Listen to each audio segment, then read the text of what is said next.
إخواني الكرام، مصطفى الأغا الغني عن كل تعريف بعدما فاز المنتخب المغربي على نظيره النيجيري في خرجة إعلامية ليه شارك مع المنتخب والشعب المغربي الفرحة، ولكن خرجوا ليه الهكاويين وهجموا عليه في التعليقات على زعما يشكر المغرب. مصطفى الأغا تفاجأ من كم التعاليق المسيئة وهذا رد عليها. تبع معي. مشكلة لما ندخل بالنوايا، عم نفوت بنوايا البشر.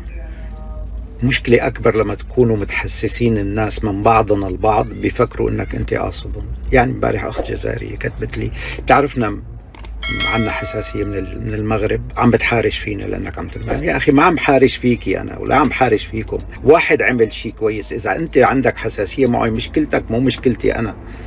اليوم المغرب عمل شيء بنقول له الله يعطيك العافيه، امبارح فلان عمل شيء بنقول له برافو عليك. بس هذا لا يعني اذا فلان زعلان منه انا لي ذنب بالموضوع. انا المفروض اسكت وما احكي ولا شيد ولا اقول اي شيء.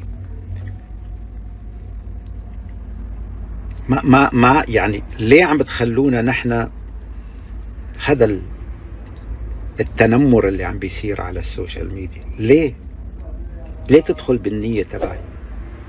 احلف لك 100 يمين ما قصدي بحياتي ازعج فلان على حساب فلان ولا وجه رسائل من فلان تحت الطاولة او ما عندي هالقصص هي. بس للأسف نحن كعرب بنتحسس حتى من النجاح، نفرح لنجاح الآخرين ونتمنى نصير مثلهم. ليش ما نصير مثلهم يا أخي؟ نمشيو إخواني الكرام نشوفوا رد الإعلامي المصري عمرو أديب على حسام حسن. الصراحة رد عمرو أديب كان صريح وموضوعي بدون عاطفة أو انفعال. تبعوا معه. عايز أسأل حضراتكم سؤال بهدوء جدا. أنت لو بتعمل بطولة الأمم الأفريقية في مصر، بطولة الأمم الأفريقية بتعملها في مصر، وكل يوم الناس بتروح، مرة استاد في اسكندرية، مرة استاد في أسوان، مرة استاد في الشرقية، مرة في المنوفية.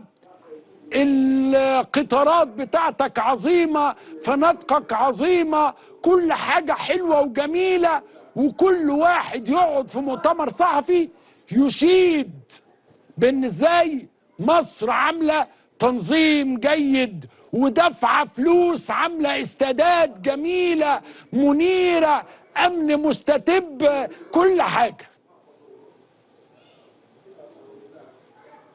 وبعدين فجأة وانت قاعد كده يجي مدرب منتخب من المنتخبات يقول انه لا، التنظيم اي كلام، الاطارات القطارات زي الزفت، كنا في اوتيل بانسيون، البلد كلها ناموس. انت هتقول ايه؟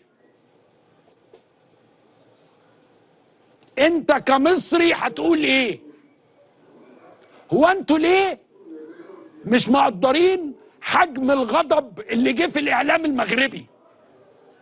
ده هو ده جزاتهم اللي كانوا بيودوا الجمهور بتاعهم علشان يشجعك.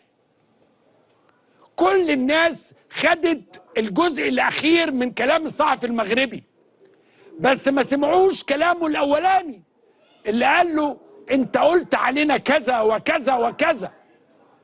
انت اسأت للمجهود اللي عمله كل المغاربة، انت اسأت لمنشآتنا، انت اسأت لدورتنا، انت اسأت لبطولتنا. ولذلك انت ليه مش مركز في ادائك الفقير؟ وده صحيح، المغرب مش هي اللي امكانياتها فقيرة، احنا اللي كانت امكانياتنا فقيرة في المباراة. انا ما بتكلمش في الكورة. الفرقة اللي وصلت مرة في الدقيقة 84 مش من حقها تنقض بطولة كاملة. وش معنى انت الوحيد اللي طلعت اتكلمت في السياسة؟ عموما إخواني الكرام، كتبقى كرة القدم مجرد جلد منفوخ للترفيه لا أقل ولا أكثر.